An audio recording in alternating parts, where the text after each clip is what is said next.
Hello guys नमस्कार मु वर्षा मु स्वागत करुच्ची आपण को मो चैनल रे।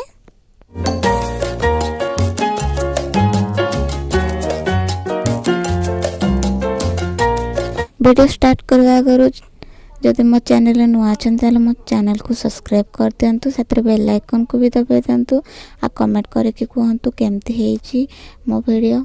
तो चलतु वीडियो स्टार्ट करवा। तो मुझे आज आपण सहित शेयर करने जाऊँगी आपण डार्क स्पॉट आउ फेस रो ग्लोइंग केमती आसीबो। तो सेटा मु गोटे होम रेमेडी नहीं के पड़े आछि। तो चलतु स्टार्ट करवा।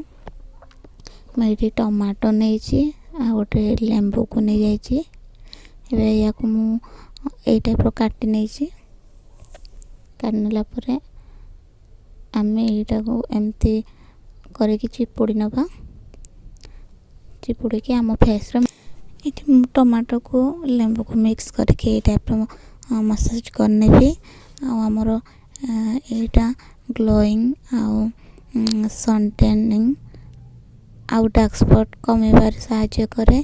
तो यहाँ को ये टाइप मसाज करने देखु आपण या 20 ରୁ 30 मिनट बेले या मसाज करने आपण फेस रे देखो मैं टाइप मसाज करने मो फेस रे।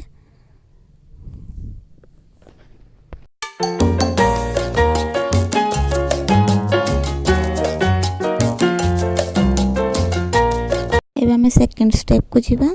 तो मैं एलोवेरा जेल नहीं आउ विटामिन ई नहीं मुझे एलोवेरा जेल नहीं गोटे चम्मच आउ विटामिन ई नहीं गोटे कैप्सूल।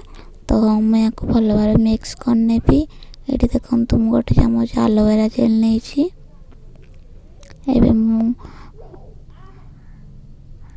विटामिन ए को ये नहीं जाऊँगी नहीं कि भल भाव मिक्स करना आप जो आगुरी फेस रे मसाज करते से मुँह को धोबे ताऊपर यहाँ को अप्लाई करेंगे।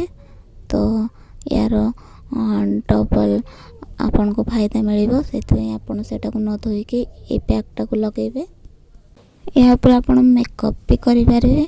तो आपन को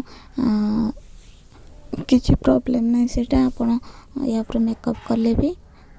तो एबे मु या को तो भल भाव करदे मिक्स एबे मु फेस रे टाइप लगाऊँ देखु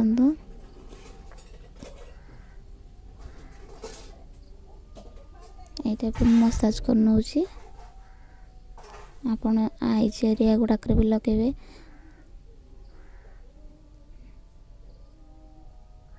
देखो ये टाइप मसाज करनौ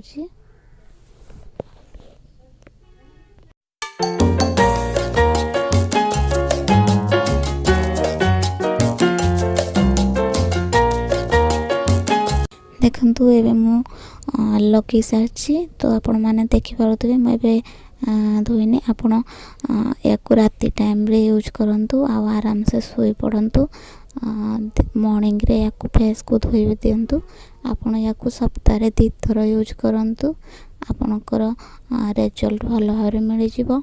तो मुझे राति सब यूज करे आ मॉर्निंग रे फेस को धोईनी देखिपे फेस रो ग्लो भी टिके भल देखा जाउची।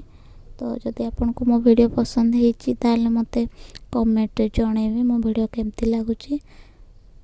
Thank you for watching bye.